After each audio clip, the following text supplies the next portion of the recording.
Alors, heureuse? Ça se voit ou pas? Je me suis régalée, ça fait super plaisir. C'est vraiment une voiture facile à prendre en main. Est-ce que tu recommanderais l'auto après ton essai? Ah oui, largement. On peut rouler très vite, très rapidement, se sentir à l'aise. Mes amis, je suis ravi de vous retrouver aujourd'hui. Je me trouve près de Nîmes sur la superbe piste de Cabrières. Et une fois n'est pas coutume, c'est une femme qui va essayer une voiture radiocommandée. Cette femme, c'est Hélène, celle qui se trouve tout près de moi, à mes côtés. Et Hélène, elle va nous tester le nouveau Gunner 4S de chez MHD Pro. Hélène, comment ça va? Bonjour à tous, ça va, le temps est de la partie aujourd'hui, donc on va essayer cette voiture radiocommandée. Ça fait quelques temps que je n'ai pas piloté, donc nous allons voir ce que ça donne. Dans quel état d'esprit tu te trouves avant de démarrer ce test? Un petit peu stressée, impatiente, et puis oui, impatiente, je dirais plutôt, oui, impatiente. Ok, bah écoute, c'est parti. Tu vas nous montrer ce que tu sais faire sur la piste, on a hâte de voir. D'accord, avec plaisir.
Alors, heureuse? Ça se voit ou pas? Je me suis régalée, ça fait super plaisir. Ça faisait des mois que j'avais pas touché une radio et là je dois dire qu'en plus en TT, donc c'est pas forcément ma discipline de prédilection au départ, puisque je suis plus sur la piste et les grosses échelles. Donc une bonne prise en main, une bonne sensation, une voiture plutôt réactive. Avec des bonnes suspensions, quand même assez solides parce que j'ai pris quelques bosses un petit peu de manière un peu vive. Donc non, franchement, ça fait plaisir. C'est une bonne voiture.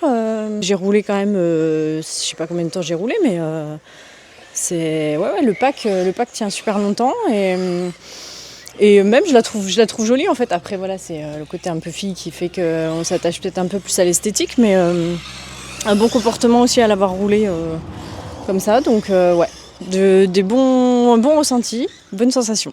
Voilà. Qu'est-ce qui t'a surpris le plus sur ce nouveau Gunner 4S MHD Pro? C'est quoi? La puissance, l'amortissement, c'est quoi? Parce qu'on se dit sur une voiture de loisir, on va peut-être se traîner un peu, et en fait, non, elle a une bonne réactivité. Je trouve qu'elle est vive. Pour moi, elle est vive, puissante, ouais. Voilà.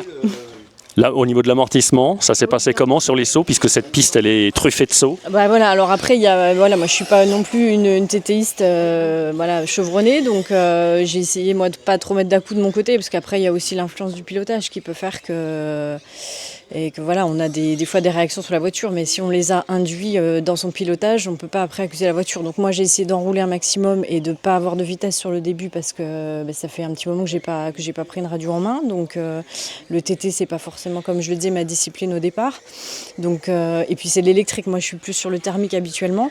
Je vais te couper la parole à l'occasion, puisque donc là tu me tends une perche. Est-ce que tu peux retracer un petit peu ton palmarès ou ton historique dans la voiture radiocommandée, puisque nous on se connaît et on s'est déjà vu à maintes reprises sur des compétitions de piste 1/5e. Tu as démarré quand la RC ? Il y a plusieurs années, quand j'avais à peu près 25 ans, donc je ne vais pas vous dire mon âge, ça se fait pas, mais c'était il n'y a pas longtemps du tout finalement. J'ai commencé au départ sur du vintage avec des voitures, des châssis des années 70-80, donc voilà, SG, Futura, la piste 1/8e, vraiment des planches à roulettes comme on disait à l'époque.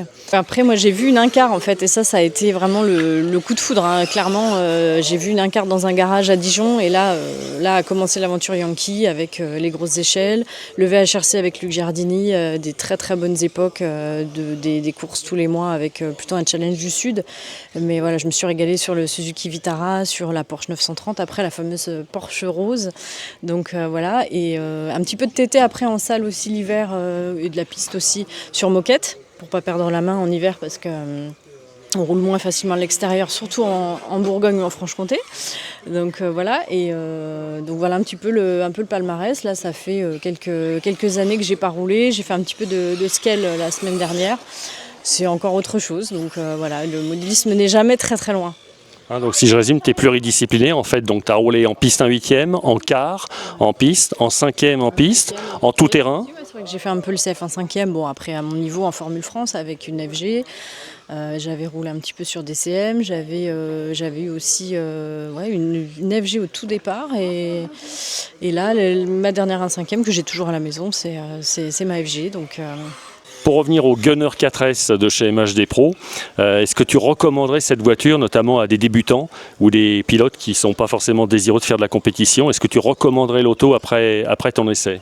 Ah oui, largement, parce qu'en fait, si vous voulez, c'est une facilité de mise en œuvre. Voilà, vous arrivez avec un accu chargé, il n'y a pas de matériel à transporter comme avec le thermique et les grosses échelles. Enfin, moi, c'est cette facilité-là que je vois, le côté ludique du tout-terrain, et le gunner est de mise en place. Enfin, voilà, on peut le mettre, on peut rouler très vite, très rapidement, se sentir à l'aise.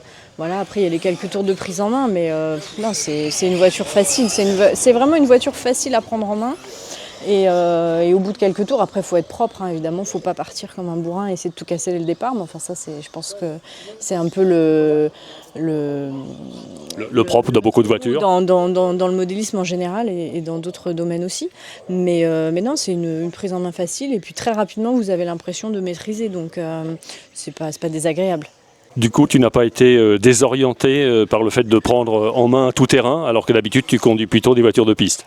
Ah non, pas du tout. Non. En plus, la piste de Cabrières est plutôt sympathique, assez familiale, et je pense à échelle humaine. Donc, pour moi, c'est pas une piste cassante. Donc voilà, l'association du gunner sur une piste comme ça, telle que Cabrières, je pense que c'est un bon combo. Voilà. Non, pas désorienté, plutôt agréablement surprise, parce que c'est plutôt une voiture de loisir au départ, mais avec quand même pas mal d'options, de choses qui font que voilà, c'est monté sur rotule à l'avant, tout ça. Enfin voilà, on est quand même à la limite de la compétition. Donc ça laisse quand même pas indifférent, parce qu'on n'est pas sur un jouet, quoi. C'est ça aussi, on est dans du loisir, mais du loisir de haut de gamme. Très bien Hélène, écoute, il me reste à te remercier de t'être prêtée au jeu pour venir ici cette auto sur cette piste près de Nîmes, à Cabrières. Je te remercie, puis je te dis peut-être à bientôt sur un circuit, qui sait ? Avec plaisir, merci à toi d'avoir pensé à moi pour cet essai. Merci à la marque, à MHD Pro, et puis merci au club de Cabrières pour son accueil, et à la météo de ne pas avoir été trop capricieuse malgré une situation délicate ces dernières semaines. Le nouveau Gunner 4S symbolise la dernière évolution du buggy électrique 4x4, distribué depuis plusieurs années par l'importateur français MHD Pro.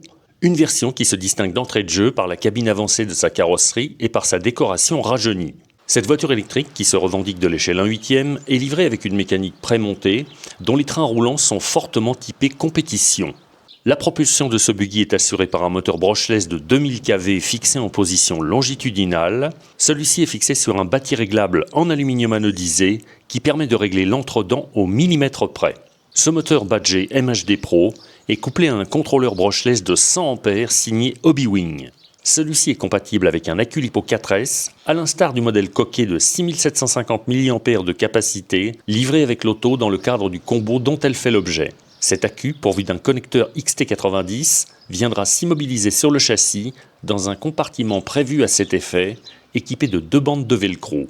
Il possède aussi une prise d'équilibrage pour préserver les éléments pendant la charge. Le Gunner 4S reçoit aussi un cerveau à pignon métal de 15 kg de couple. Fixé à la verticale sur une platine indépendante, il est livré avec un palonnier en aluminium.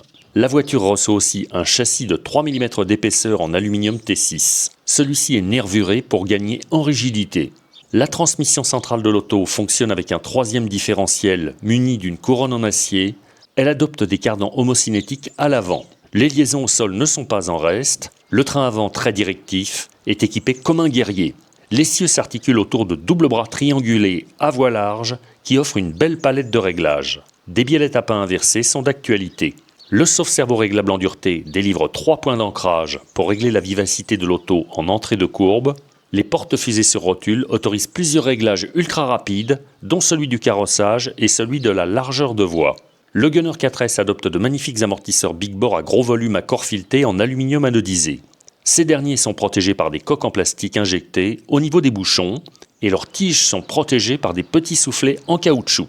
Tant à l'avant qu'à l'arrière, ils viennent siéger sur des supports en aluminium anodisé de 4 mm d'épaisseur. Des supports perclus de fixation, de façon à pouvoir adapter les réglages de suspension à la morphologie du terrain. Le Gunner 4S MHD Pro est équipé de 2 barres anti-roulis réglables en incidence. Encore plus complète au niveau des réglages, sa cellule arrière inclut une cale de pincement en aluminium anodisé, ainsi qu'une tour de suspension à 4 prises de carrossage. Bien rigide et renforcée, les triangles de suspension de l'auto comportent aussi plusieurs ancrages pour les amortisseurs. Cette auto est proposée avec un émetteur à volant MHD 4C. Celui-ci inclut des trims de réglage classiques, ainsi qu'un dual rate pour limiter le pouvoir directionnel des roues avant.